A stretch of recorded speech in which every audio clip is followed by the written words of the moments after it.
Hello friends, good evening. मैं नंदिनी कुमारी आप सभी को स्वागत करती हूँ अपने यूट्यूब चैनल दक्ष स्टडी सेंटर पे। मैं इसी चैनल पे प्रतिदिन शाम 7:30 बजे जीके जीएस का क्लास लूंगी, जो कि आपके एग्जाम के लिए बहुत इंपॉर्टेंट होगी फॉर ऑल कॉम्पिटिटिव एग्जाम, जैसे कि सिविल कोर्ट हो गया, स्टेट हो गया, बीपीएससी हो गया, एसएससी हो गया, बीएसएससी हो गया, रेलवे हो गया, एनटीपीसी हो गया।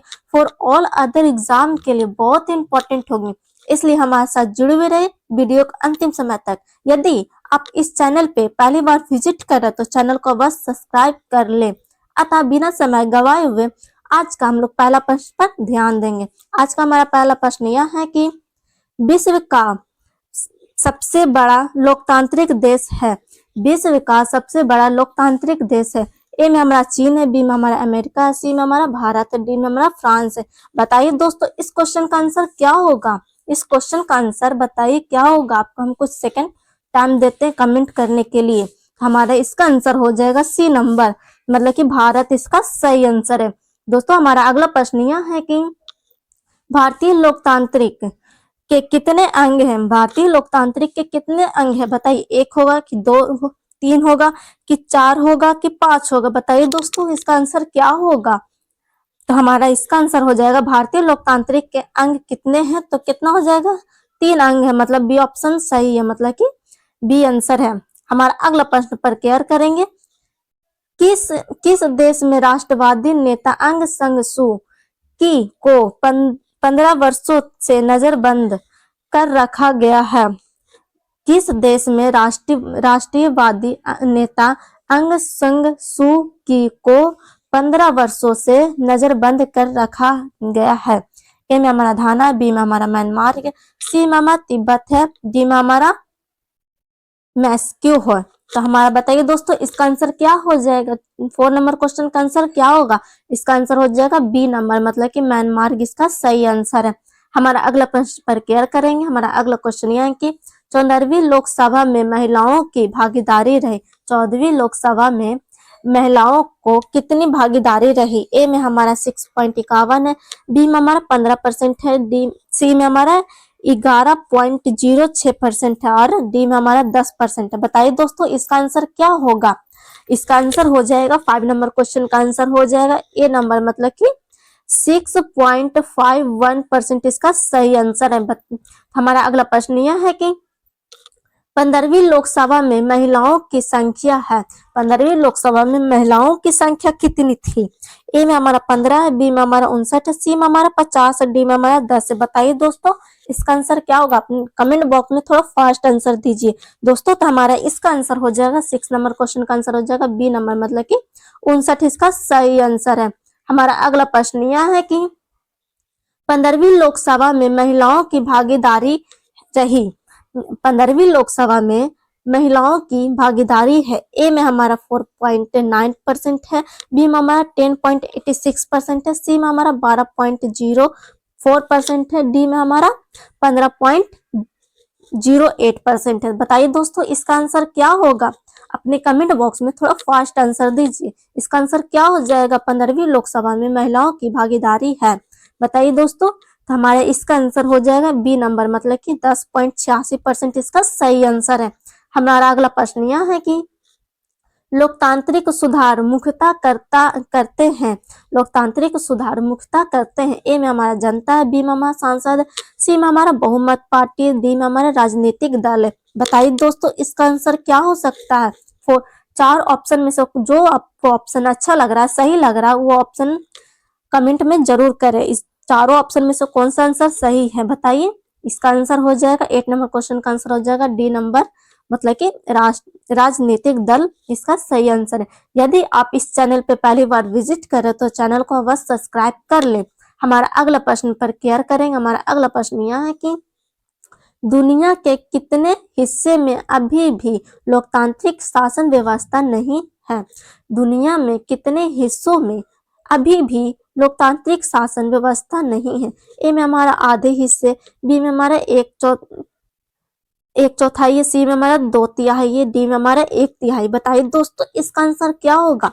दुनिया में कितने हिस्सों में भी अभी तक लोकतांत्रिक शासन व्यवस्था नहीं है? बताइए इसका क्या होगा? चार ऑप्शन है, चारों में से जो आपको आंसर सही लग रहा वो अपने कमेंट बॉक्स में जरूर दें। तो हमारा इसका आंसर हो जाएगा बी नंबर, मतलब कि एक चौथाई इसका सही आंसर है। हमारा अगला प्रश्न पर केयर करेंगे। 15वीं लोकसभा चुनाव से पूर्व लोकतंत्र में महिलाओं की भागीदारी थी। 15वीं लोकसभा चुनाव में पूर्ण लोकतंत्र में महिलाओं की भागीदारी थी। ए में हमारा 10% है, बी में हमारा 15% है, सी में हमारा 33% है, डी में हमारा 50% है। बताइए दोस्तों इसका आंसर क्या हो जाएगा। 15वीं लोकसभा चुनाव में पूर्व लोकतंत्र में महिलाओं की भागीदारी कितनी थी, कितने परसेंट थी, बताइए दोस्तों। यदि इस क्वेश्चन का आंसर पता है तो अपने कमेंट बॉक्स में थोड़ा फास्ट आंसर दीजिए। तो हमारा इसका आंसर हो जाएगा 10 नंबर क्वेश्चन का हो जाएगा ए नंबर, मतलब कि 10% इसका सही आंसर है। हमारा अगला प्रश्न पर केयर करेंगे। हमारा अगला प्रश्न यह है कि क्षेत्रवाद की भावना का एक कुरूप परिणाम है। क्षेत्रवाद की भावना का एक कुरूप परिणाम है। ए में हमारा अपने क्षेत्र से लगाव, बी में हमारा राष्ट्रीय हित, सी में हमारा राष्ट्रीय एकता है, डी में हमारा अलगवाद है। बताइए दोस्तों इसका आंसर क्या हो जाएगा। 11 नंबर क्वेश्चन का आंसर क्या होगा। हम आपको कमेंट करने के लिए कुछ सेकंड टाइम देते हो, अपने कुछ सेकंड टाइम में अपने कमेंट जरूर कर दे। हमारा इसका आंसर यह है 11 नंबर क्वेश्चन का आंसर हो जाएगा डी नंबर, मतलब कि अलगवाद इसका सही आंसर है। हमारा अगला प्रश्न पर केयर करेंगे। जल संकट किस देश में लोकतांत्रिक चुनौतियों के रूप से उभरी है। जल संकट किस देश में लोकतांत्रिक चुनौतियों के रूप में उभरी। ए में हमारा म्यांमार है, बी में हमारा अफगानिस्तान है, सी में हमारा घाना है, डी में हमारा बोल्विया है। बताइए दोस्तों इसका आंसर क्या होगा। हम आपके एग्जाम के लिए बहुत इंपॉर्टेंट क्वेश्चन लाते हैं। डेली प्रतिदिन शाम 7:30 बजे क्लास को अवश्य ज्वाइन कर लें। तो हमारा इसका आंसर हो जाएगा 12 नंबर क्वेश्चन का आंसर हो जाएगा 12 नंबर को हो जाएगा डी नंबर, मतलब कि बोल्विया इसका सही आंसर है। हमारा अगला प्रश्न पर केयर करेंगे। निम्नलिखित में कौन सा कारक लोकतंत्र की चुनौती है। निम्नलिखित में कौन सा कारक लोकतंत्र की चुनौती है। ए में हमारा राष्ट्रीय विकास है, बी में हमारा देश प्रेम है, सी में हमारा जातिवाद है, डी में हमारा पंचायती राज है। बताइए दोस्तों इसका आंसर क्या हो जाएगा। 13 नंबर क्वेश्चन का क्या आंसर होगा। तो इसका आंसर हो जाएगा सी नंबर, मतलब कि जातिवाद इसका सही आंसर है। हमारा अगला प्रश्न पर केयर करेंगे। भारतीय लोकतंत्र की कमजोरियों की दूर करने का सबसे अच्छा उपाय है।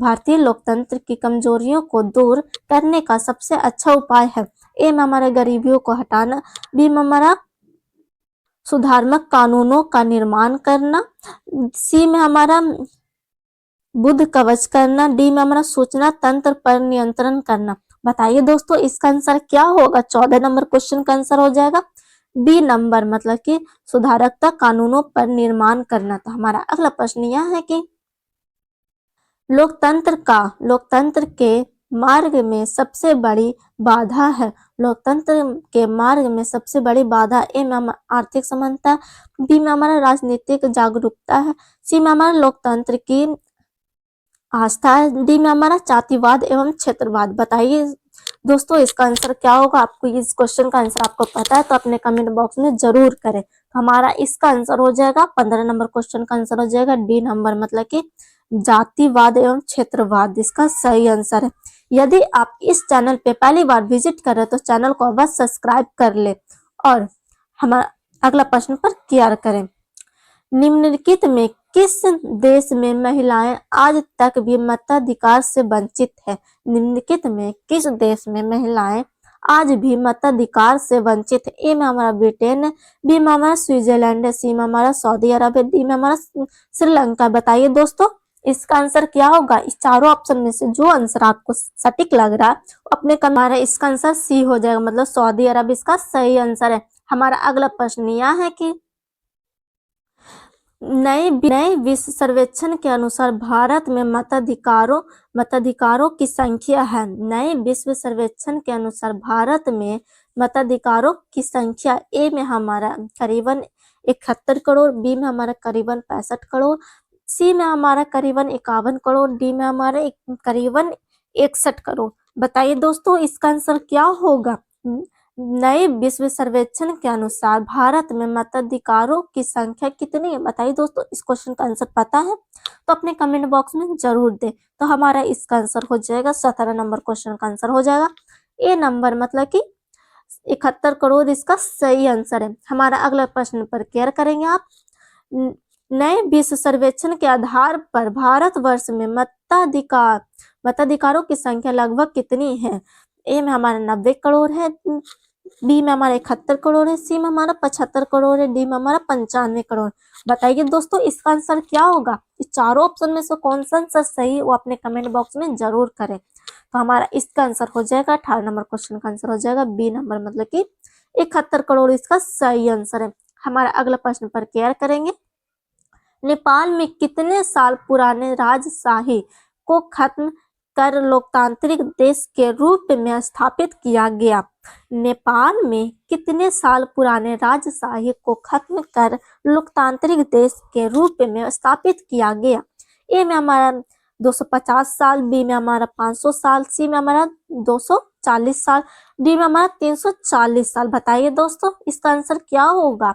हम आपको टाइम देते हैं, उस टाइम के अंदर अपने कमेंट बॉक्स में जरूर करें कि इसका आंसर ए होगा कि बी होगा कि डी होगा कि सी होगा। बताइए इसका क्या आंसर होगा? तो हमारे इसका आंसर हो जाएगा सी नंबर, मतलब कि 240 साल इसका सही आंसर है। हमारा अगला प्रश्न पर केयर करेंगे। प्रत्यक्ष लोकतंत्र स्थापित करने वाला देश स्विट्जरलैंड में महिलाओं को मताधिकार मिला। ए में हमारा 1965 है, बी में हमारा 1961 है, सी में हमारा 1971 है, डी में हमारा 1981। बताइए इसका आंसर क्या होगा? प्रत्यक्ष लोकतंत्र स्थापित करने वाला देश स्विट्जरलैंड में महिलाओं को मताधिकार मिला। कितने, मतलब कि कितने वर्ष में महिलाओं को मताधिकार मिला स्विट्जरलैंड में? बताइए इसका आंसर क्या होगा? तो हमारा इसका आंसर हो जाएगा सी नंबर, मतलब कि 1971 इसका सही आंसर है। हमारा अगला प्रश्न पर केयर करेंगे। हमारा अगला प्रश्न यह है कि निम्नलिखित में किस कारक पर लोकतंत्र की सफलता निर्भर करती है? ए में हमारा नागरिकों की गैर कानूनी कार्रवाई पर, बी में हमारा नागरिकों की विवेक रूप में सहभागिता पर, सी में हमारा नागरिकों द्वारा अपनी अपनी जाति के हितों की रक्षा करने पर, डी में हमारा नागरिकों की उदासीनता पर। तो हमें बताइए दोस्तों, इसका आंसर क्या होगा? 21 नंबर क्वेश्चन का आंसर हो जाएगा बी नंबर, मतलब कि नागरिकों एवं विवेक रूप में सहभागिता पर। अगला प्रश्न पर हम लोग केयर करेंगे। बिहार में प्रति व्यक्ति गरीब से गुजर रही है। बिहार में प्रति व्यक्ति गरीब से गुजर रही है। ए में हमारा 41.4%, बी में हमारा 42.3%, सी में हमारा 51.4%, डी में हमारा 61.4%। बताइए दोस्तों, इसका आंसर क्या होगा? बिहार में प्रति व्यक्ति गरीब से गुजर रहा है, कितना परसेंट बिहार में गरीबी से गुजर रहा है व्यक्ति? बताइए इसका आंसर क्या होगा? तो इसका आंसर हो जाएगा ए नंबर, मतलब कि 22 नंबर क्वेश्चन का आंसर हो जाएगा ए नंबर, मतलब कि 41.4% इसका सही आंसर है। हमारा अगला प्रश्न यह है कि राष्ट्रीय आय का अर्थ है, राष्ट्रीय आय का अर्थ है सरकार की आय, या बी में हमारा सार्वजनिक उपक्रमों की आय, सी में हमारा पारिवारिक आय, डी में हमारा उत्पादन के साधनों की आय। तो बताइए दोस्तों, इसका आंसर क्या होगा? हमारा 23 नंबर क्वेश्चन का आंसर हो जाएगा डी नंबर, मतलब कि उत्पादन के साधनों की आय। हमारा अगला प्रश्न पर केयर करेंगे दोस्तों। बिहार की आय में सर्वाधिक योगदान होता है, बिहार की आय में सर्वाधिक योगदान होता है कृषि क्षेत्र का, या उद्योगों क्षेत्र का, या सेवक क्षेत्र का, डी में इनमें से कोई नहीं। तो बताइए दोस्तों, इसका आंसर क्या हो जाएगा? 24 नंबर क्वेश्चन का आंसर क्या होगा? इसका आंसर हो जाएगा ए नंबर, मतलब कि कृषि क्षेत्र का इसका सही आंसर है। दोस्तों, हमारा अगला प्रश्न पर केयर करेंगे। दादा भाई नौरोजी ने सर्वप्रथम राष्ट्रीय आय की अनुमान कब लगाया था? दादा भाई नौरोजी ने सर्वप्रथम राष्ट्रीय आय का अनुमान कब लगाया था? ए में हमारा 1868 में, बी में हमारा 1968 में, सी में हमारा 1998 में, डी में हमारा 1878 में।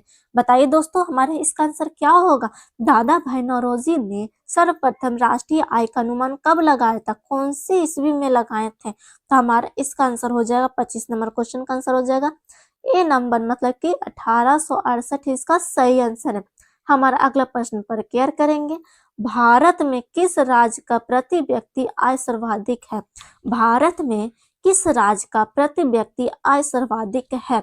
ए में हमारा बिहार है, बी में हमारा चंडीगढ़ है, सी में हमारा हरियाणा है, डी में हमारा गोवा है। बताइए दोस्तों इसका आंसर क्या होगा? यदि इस क्वेश्चन का आंसर आपको पता है तो अपने कमेंट बॉक्स में अवश्य दें। तो हमारा इसका आंसर हो जाएगा 26 नंबर क्वेश्चन का आंसर हो जाएगा